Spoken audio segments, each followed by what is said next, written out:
Welcome to the Rising for Women podcast. I'm your host, Lisa Merlo-Booth, and I believe the world would be changed for women when we change how we walk in it. So each week, we're going to have hard conversations. We're going to explore new options. Some of them are going to be hard options, and we're going to have some real, straight talk. We're going to do that because I have faith that women can handle it.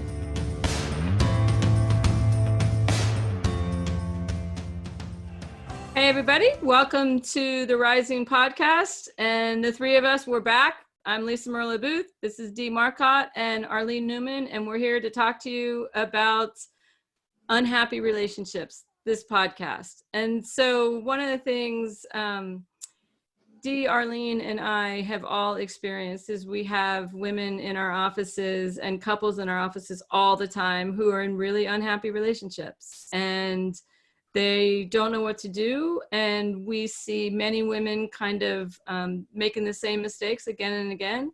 And we thought, what a great topic. Let's see if we can try to have a real conversation and help women out there to start changing their relationships in a way that's much more effective and grounded and impactful.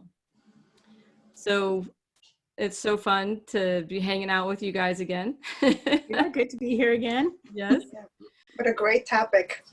I know, we see this all the time. So, well, let's talk a little bit, because I think when we say unhappy relationships, a lot of women are like, well, what exactly does that mean? So what is an unhappy relationship?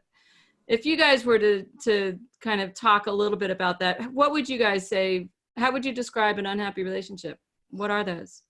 Well, I think in a lot of ways, it's I hear women talk about it as if something's missing, like they know something's wrong in the relationship. And then when we kind of drill down on that a little bit, it's kind of the idea of I'm not respected here.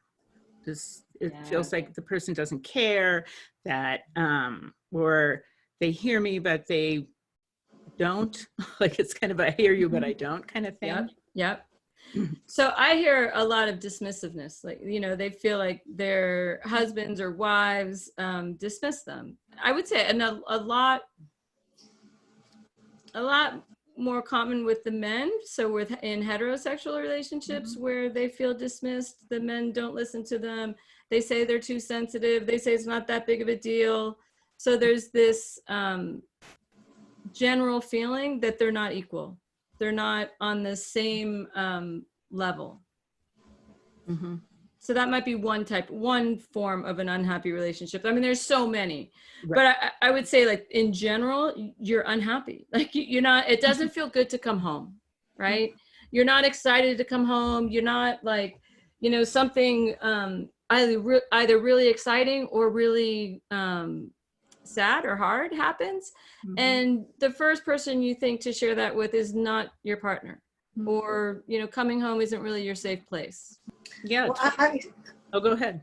No, what I was going to say was that I see a lot of women coming in just feeling depressed and not necessarily being so aware that it's coming from their relationships, but just walking around feeling really, really bad, anxious, depressed, overeating, overspending. And as we get into it and start to unpack what's going on for them, then we look at the relationship, and then all the stuff comes out. They don't feel respected, they don't feel heard, they don't feel seen, they feel taken for granted, they feel dismissed.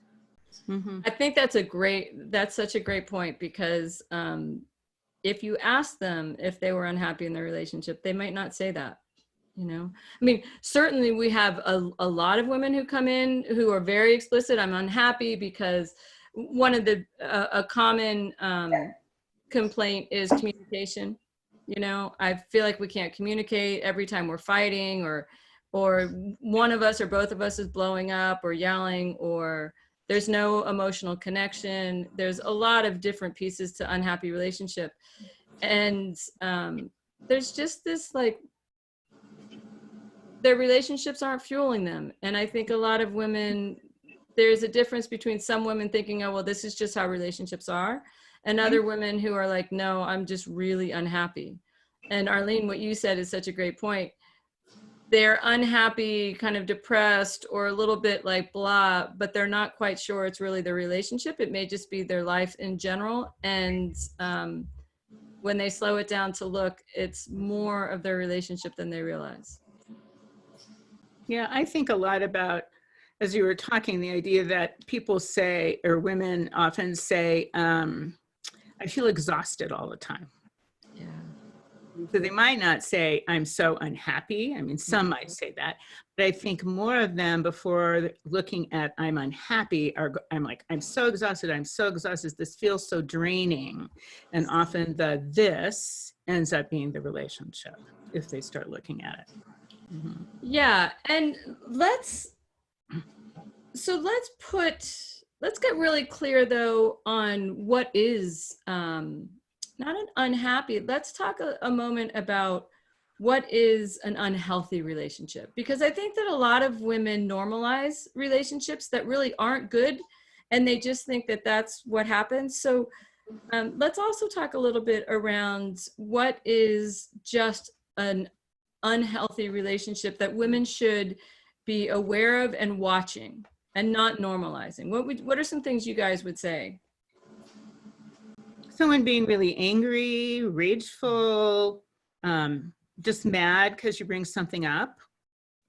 Okay. Now, some women would say, but doesn't everybody yell? Isn't that normal? That is no, they don't.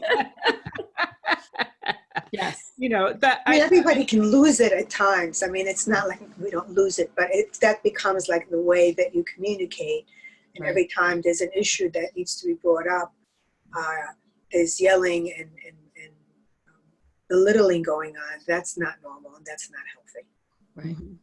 Mm-hmm. Yeah. I love how we're saying this. Like, let's talk about what's not normal. And I think that that's really important, that all relationships, it's not common for belittling or name calling or yelling or screaming.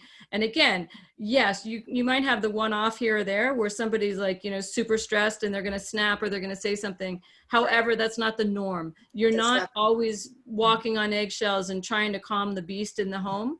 That's not normal. That's not healthy. And that's something that not everybody lives or everybody goes through. And it's not something that you should be settling for. And on the kind of the flip side of that, it may be I'm going to wall off, I'm going to not say anything, I'm not going to talk to you for days, I'm not going to be available, like the idea on the other side of like, is this a good time for us to talk? And it's like, no. And that's just it, and we're never going to bring it up again. Time never comes. A good time never comes to talk. It's not like not now, in an hour, and tomorrow.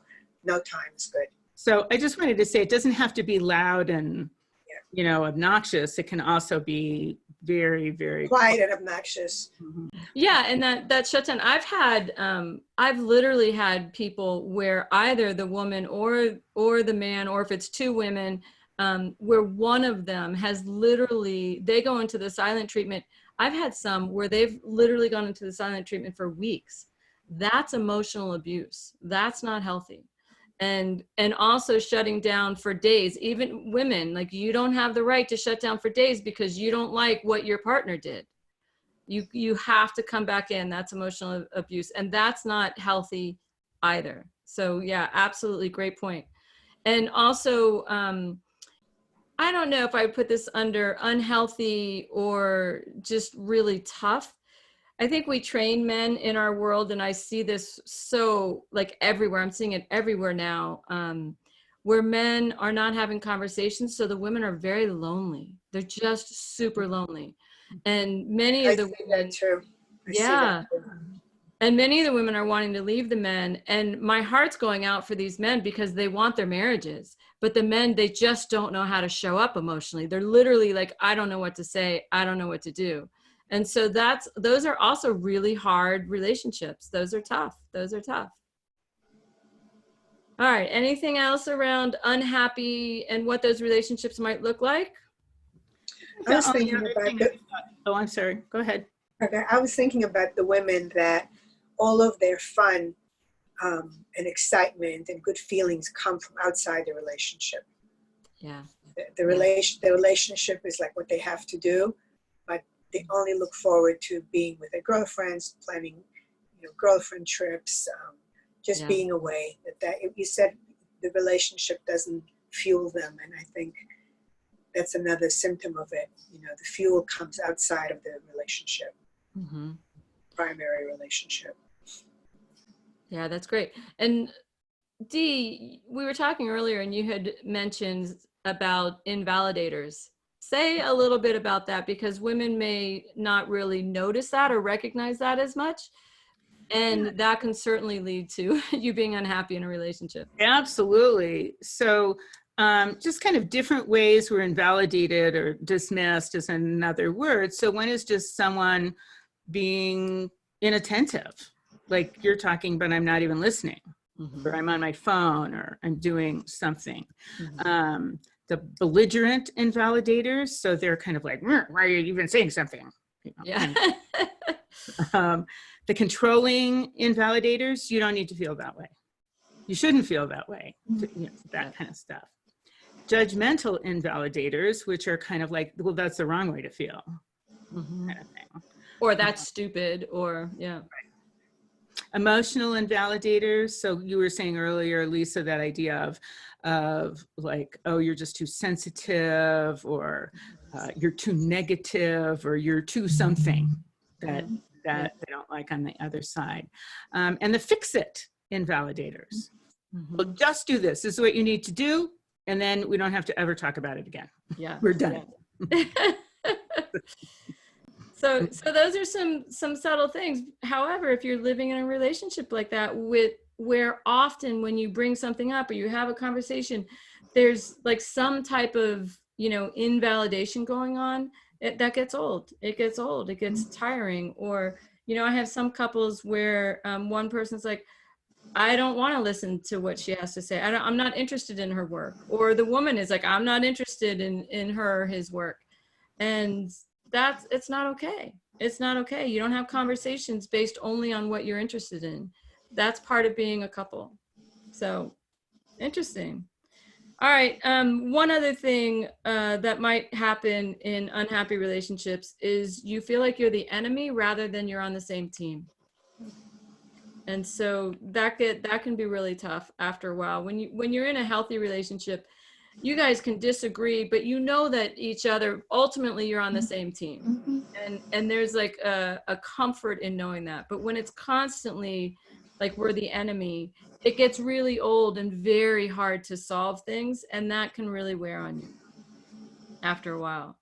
Okay, so that's what unhappy relationships look like, how they might show up in a lot of different ways. Let's talk a little bit about what are some of the things women are doing when they're in these unhappy relationships. What are we seeing in our practices? What do we see with our families, our friends in the world? What are women doing when they're in unhappy relationships that are not positive, Well, I think first of all, it's that you mentioned before, the walking on eggshells. So it's that idea of trying to figure out, well, how can I say it exactly right? And is this the exact right time? And is this the exact way? And what time of day is it? Or is it Tuesday or Friday? Or like kind of coming up with all of these different qualifiers to determine, will I be heard maybe if I do it this way? And so in that, there's a lot of over accommodating for the other person. Like, well, I'll do this, and then maybe they'll do that, or placate them, just go along with things. So kind of all in that area about, I think a lot of times about how do I not upset them, which I think we learn a lot as women in the patriarchy.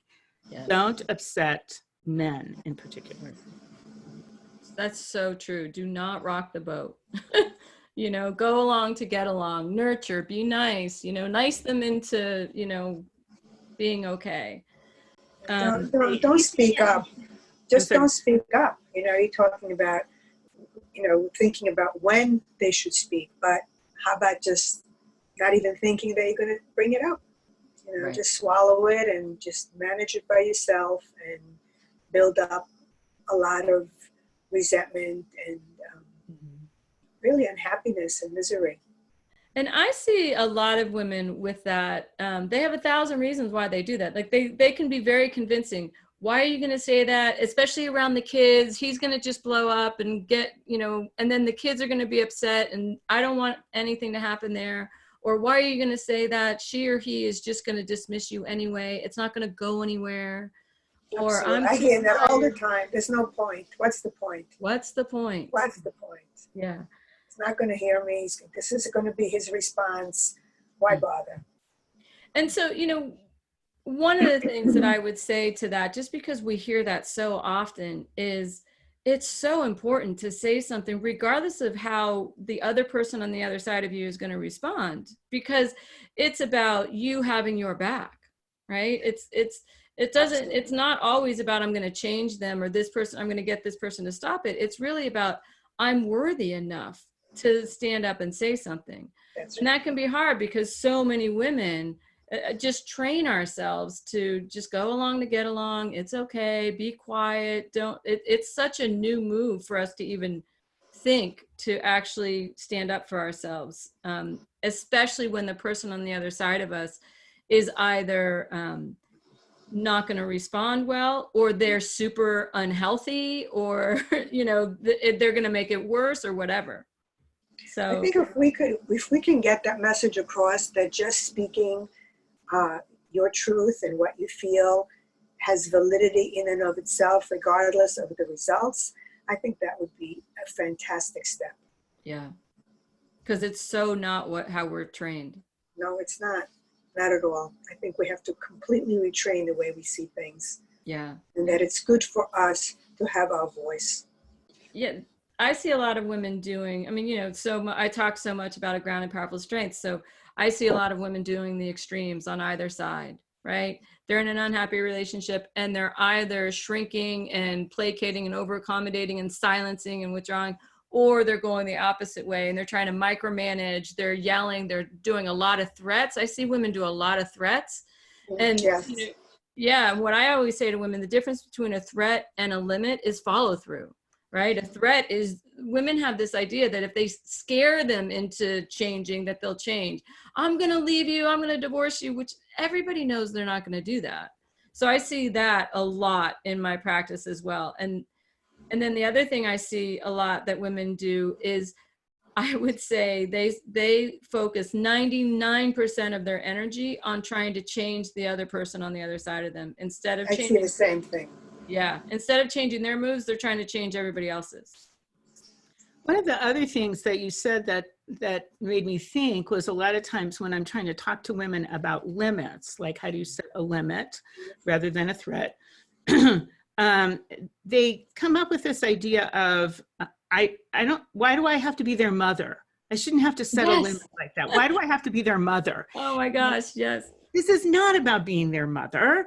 This is about saying, this is what I'm going to do in the face of what your decision is. Yes. This is about you, not about something you're doing to them. Because that's kind of the other thing. Well, I said it exactly correctly, but they didn't change. Yes. Okay, well, that wasn't the point either. So in all of these instances, this is about you. Yeah, I hear that all the time. I don't want to be their mother.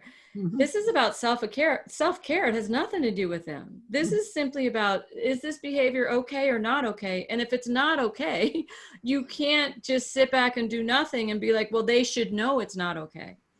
They obviously don't, or they don't care. Either way.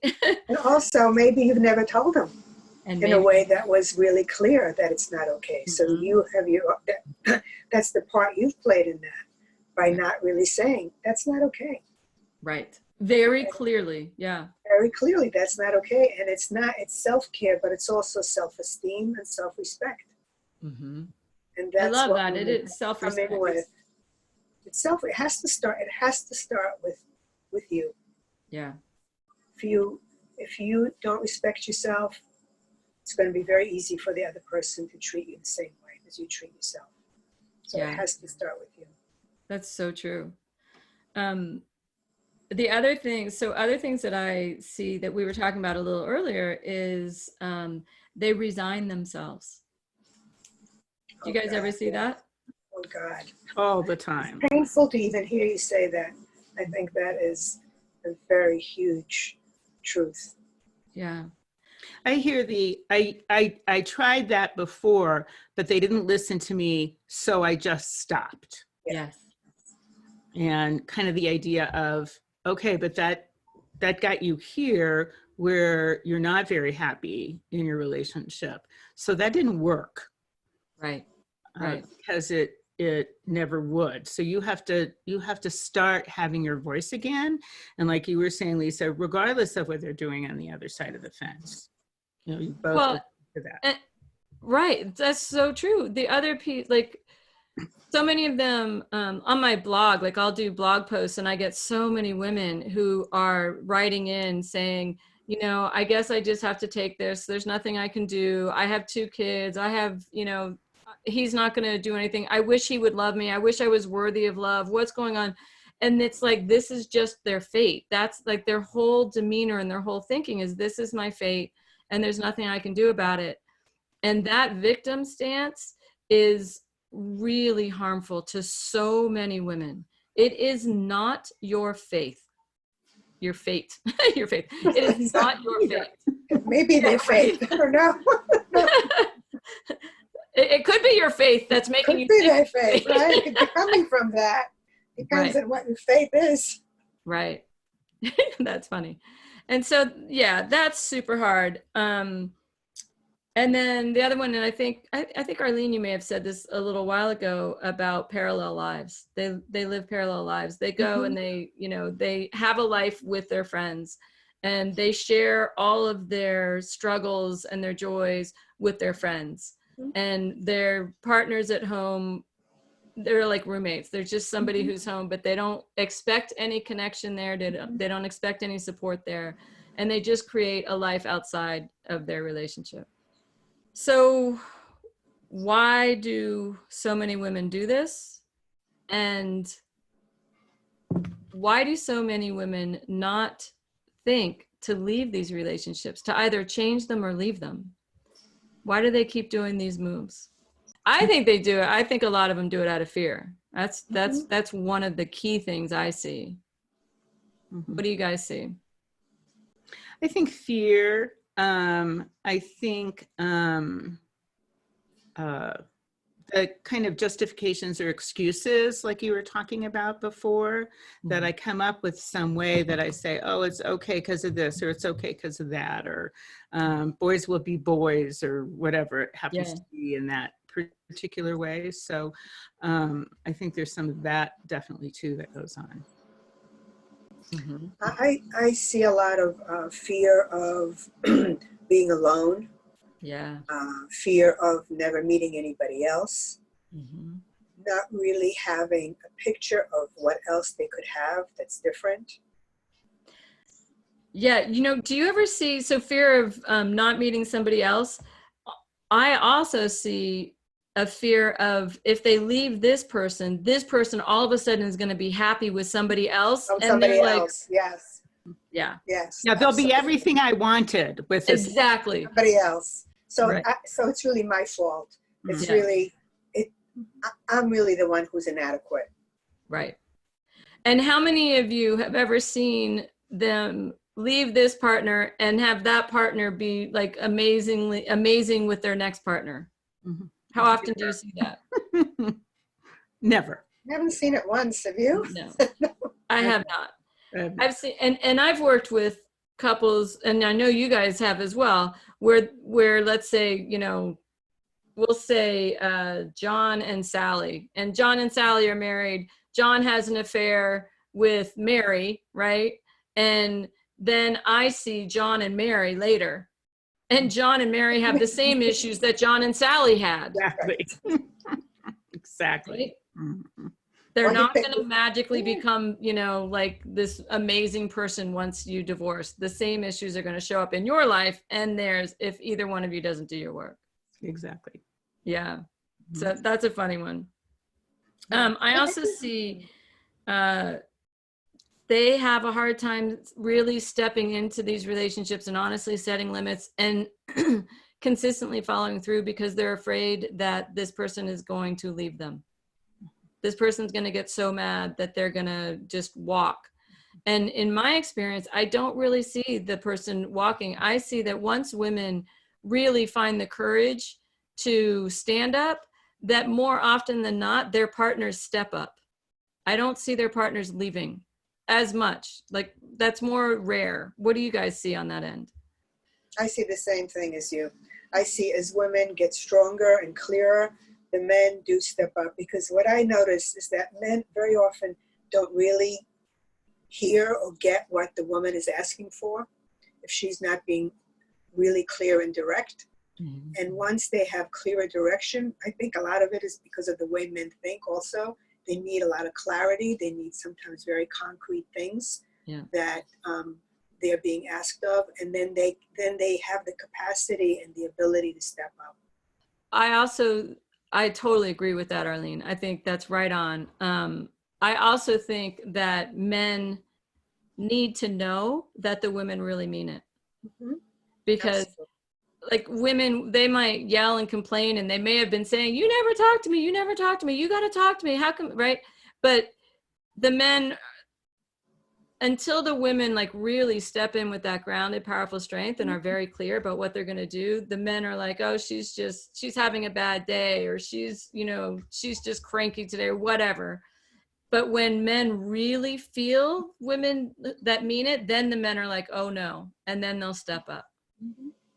Mm-hmm. I've had situations where the woman was convinced that there was no way on earth that she was going to get what she wants, and she got coached. We worked on her really approaching it in a very clear and direct way, being very serious, really getting his attention, and she was blown away by how differently he responded than the way she imagined. Yeah. And women sometimes think that they're saying it, whatever the it is, but they're really not saying it very clearly. Right. Often they're complaining, and they're angry, and they're raging, and they're attacking, and they're blaming. And they think that they've actually asked for something very specific and direct. And they need some coaching in how to do it in a way that's really effective. Yeah, I think that they don't do that so much. I think that goes back to fear. I think it's easier to yell and scream and placate than it is to actually stand up and ask directly what you need and to stand behind that. I think that's scary. Well, I think it's not only scary, it's called the patriarchy. Right. We have been taught from the very beginning to be nice, don't say anything if you can't, don't say anything at all if you can't say anything nice. Make sure you don't hurt men's fragile egos or this or that kind of thing. And it's kind of like there's this consistent sense of you're the one who has to accommodate. You have to do something, and don't ask for, I don't know about you guys, but I was raised by my grandmother. And so all I saw was the way that you made a request was you were manipulative. Mm-hmm. Absolutely. Yeah. And so I didn't learn for years that, like you say, I want this. It was always like all these different ideas or hints. Like I hinted, I'll hear that a lot. Well, I've given them all the hints. And I'm like, yes. They on the other side didn't get them. Yes. What was that? It was Aziz. Aziz was his last name. Did you guys see? It was when Me Too was coming out, and yes, with the woman.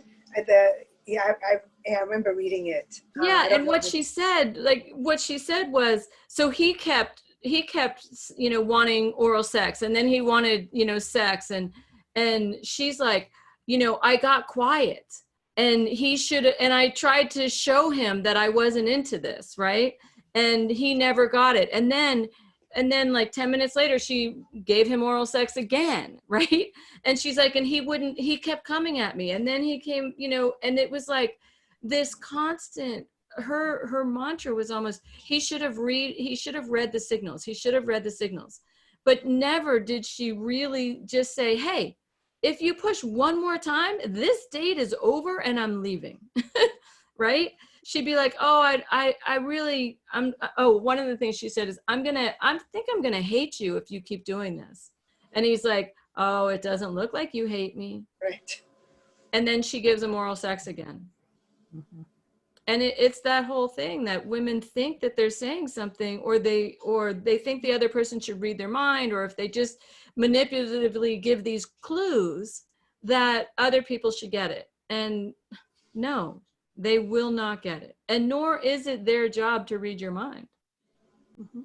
And this happens in women to women relationships too. I mean, I've had that a lot, where it's kind of like, well, they should have known, and especially because they're a woman, they should know. Right. Kind of like, well, but you didn't say anything, so they don't know.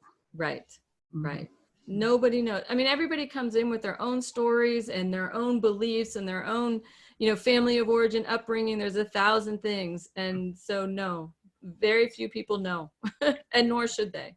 Yeah. Okay. So what's the cost to all this? What's the cost? Well, I think the biggest one that we talked about a little earlier is loneliness. Yeah. It's just really lonely Yeah. to be on this side of the relationship that we're talking about, not figuring out a way to still have your voice and decide what you might or might not do about that. And so then you're just like, especially if you're feeling resigned, like you're feeling really alone and lonely in the whole Yeah. thing. And that could go on for a lot of years. And lack of self-esteem. Mm-hmm. Mm-hmm. Yeah, I think and I've had so many women be like, gosh, I don't even recognize who I am anymore, right? I used to have self-esteem. I used to be strong. I used to like speak up. And then it's like this slow chipping away, where women, they continued to try to be whoever their partners or their kids or their family members wanted them to be. And they slowly lost themselves. They started doubting themselves. They didn't have self-confidence. They blamed themselves.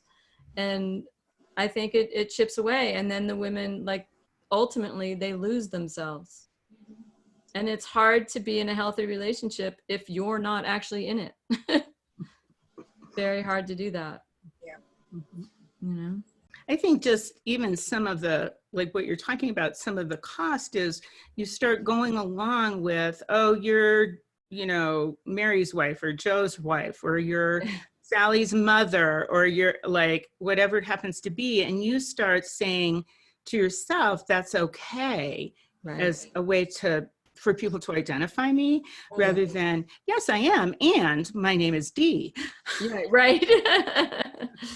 Right. Mm-hmm. And then a lot of women, over time, you get resentful, you get angry. Mm-hmm. And one of the things I see in my couples, they're super angry at their partner, male or female, whoever their partner is. However, I often talk about their anger at themselves as well, because they allowed this relationship to get to this place. It's not just their partner who created this. And so I see a lot of anger and resentment. And that anger and resentment, it's sort of like, I call it the program running in the background all the time. Yes. So that then no matter what happens, I have this constant anger at myself. Mm-hmm. And so then I become, I think, shamed by that. And then I become even less self-confident and assured and having a voice and all those kinds of things. Yeah. All right. How do we change it? What can we tell women that is really gonna like help get their relationships and their lives back on track? Start paying attention to how you feel. I would say that would be the first step. Did you say start paying attention? Start paying attention to how you feel. Yeah. Don't you dismiss your own experience. Mm-hmm. Love that. Say more about that. If they had to start doing that, how do they do that? Start to notice how they feel. They don't just do whatever it is they're doing to keep themselves from being in touch with how they feel, to not be so disconnected with their experience, not putting everybody else's needs and accommodating them first. but really taking the time to check in with oneself and see how you're being affected. How are you feeling? How are you doing? Are you overeating? Are you over-exercising? Are you overspending? Are you exhausted from everything that you're doing? How are you doing? How am I doing? How am I feeling in my day-to-day, minute-to-minute life? Yeah, they have to slow down and tune in. And sometimes, you know, for the women who are wondering, okay, well, if I were to put that into practice, there's lots of ways to do that right after an incident that just blew up or went wrong, or where you're feeling like really lonely, where you're really sad that your partner isn't talking to you. Tune in, like slow down and be like, what just happened? And why is that bothering me so much? And did I say something about that? And, you know, what is that about? Am I contributing? Am I complicit in this in any way? Is there something I need to do? So it's really like allowing yourself to feel the hits, allowing yourself to feel the pain, and then tune in and check it out. What's going on for me? You know, what I like about what you're saying, Lisa, is that instead of focusing on what was done wrong to me, which is what I think often is the place we want to go to when we feel hurt and angry, is to really bring the light back onto yourself. Right. And ask yourself, you know, what did I do and what was my part in it and what could I have done differently? Yeah. How did I contribute to this? So you can learn about yourself. Yeah, for any women who are listening to this right now or watching this, your power is within you. That is where your power is. And we give our power away all the time. Anytime you are trying to focus on what he or she did out here and you're trying to get them to change that, you're giving your power away. Your power is here. When this person does X, what are you going to do in response? Right? What do you need to do? That's where you have control. And that's where so many women, they fail. They drop the ball on that. They, you know, micromanage them. They nag. They get on their backs. They cry, complain. That is not changing it, and that is not focusing on you. Dee, what other things would you tell women to do if they wanted to change this? Well, I think we kind of talked around it a little bit, but this idea of, and I hear this a lot from women when I say, well, what do you want? Yeah. They're like, I don't know. And it's like, well, if you don't know what you want, then you can't tell the other person what you want, and then you can't get it. Yeah. Whatever that is. So getting that clarity about what is it that is not okay with this and what is it that I want instead. Yeah. And then really noticing what happens when I think about asking for what I want. Right. Because again, as women, we've been taught we are not supposed to do that. Yeah. So I think so what's so great about that is once you get clarity and you start tuning in, like, what do I want? Or how am I feeling? Or what just happened that I didn't like? Then you have to speak it. Speak up. You have to talk to it. And then you have to decide, do I need to set a limit on this? And if you need to set a limit, that limit isn't a one-time limit. For any women out there who have ever raised kids or who have ever been a teacher, or like, you know that the most important thing with limits is follow through and consistency. And so you got to follow through on it and let the chips fall where they may. But once you get clarity around what do I want, what's not working, what am I doing, just that whole tune in process, then you got to speak it and then you have to act on it. And if you can't, or for whatever reason you find that you don't, then you have to ask yourself, what's stopping me? Love that. Right. If you're not acting on it, I love that, Arlene. You don't like just be like, okay, I'm just not going to do it. You got to tune in again. What's stopping me? Is it fear? Right? Is it my upbringing? Is it some limiting belief, you know, that I tell myself I'm not worthy? Is it my self-esteem? What's happening that I'm not doing this? Right? There's like 1,000 things women can do, but I think like I would say that's the big net. It's really tune into you, get yourself grounded, speak, and act. Tune in, speak, and act. Get conscious, speak, act. And when you are acting and you are speaking, you are doing that with a grounded, powerful strength. You are not moving in power over others. You are stepping in from power from within, which is a matter of fact, very respectful strength. You're going to speak it, just boom, boom, boom. Right? Lisa, Not could you yelling. demonstrate what that would sound like? So let's say that you have, let's say you have somebody who has a drinking problem in your family, and the difference between an aggressive strength and a grounded strength. An aggressive strength is, oh my God, I am so sick and tired of you drinking. You are drunk. I am gonna leave your ass.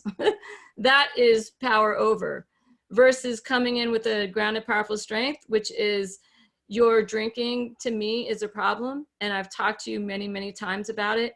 So from now on, what I'm going to be doing is every time that you drink, I'm going to name it to you. I'm going to start going to Al-Anon. I'm going to start going to those every week. And I will expect you to watch the kids. If you're not going to watch the kids, I will have somebody watch them, but I will be going to Al-Anon meetings. I'm going to do this for 3 weeks. And then after those 3 weeks, I'm going to come back and I'm going to let you know what my next move is. Just boom. I'm not threatening and I'm not yelling. And then I need to go to Al-Anon for the next 3 weeks, and I need to get a babysitter, or I'm going to bring my kids with me. Or I'm going to do whatever I need, or I'm going to go to Al-Anon when my kids are in school. I will make it happen. After those 3 weeks, I'm going to come back and I'm going to say, I've been doing this for 3 weeks. Here's 3 things I've been doing that's been enabling you. I will be no longer buying your alcohol. I will no longer be, picking you up at the restaurant. I will, whatever it is you need to be doing. And so you do that, and then you follow through. It's a difference between threatening and yelling and screaming and just, here's what I'm going to do. Here's the conversation we're having. And then the ball's in your court, but here's what I'm going to do. And then I keep ramping it up and ramping it up and ramping it up until, I might say, I want you to be in individual counseling and working with an addictions counselor in the next month, or I'm going to be moving out of the bedroom, right? It depends on where you're at. And I think it's the kind of idea of, like you talked about, ramping it up. Like, it's not silence, silence, silence, poof. Right. It's what's some small thing that you're going to do. I mean, it may just be, when you're drinking, I'm going to go to the other room. Yes. So it doesn't have to be like the huge step, but it can be a little step.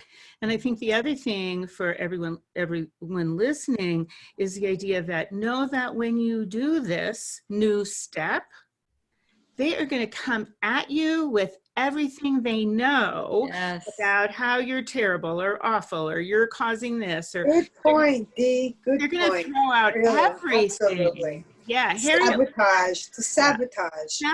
Harriet Mill calls it, they're going to do the change back position. Yeah, love they're that. They're going to do everything to get you to change back to the way you were, because it worked for them.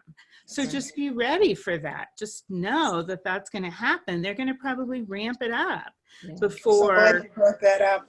That's such a good point. Yeah. Mm-hmm. They're going to be uncomfortable. You have to get comfortable with them being uncomfortable, and you're going to be uncomfortable. Yeah. I have a saying that I say to clients. I say, look, you're going to feel guilty if you do it the way that you've always done, because you're letting yourself down. Or you're going to feel guilty if you do it a new way, because they're going to be angry. So what happens with the first one. So you might as well try something that has the possibility of a different outcome. Yeah. Because you're going to feel guilty anyway. So love that. Love that. All right. Lots. Gosh, I think there's lots here.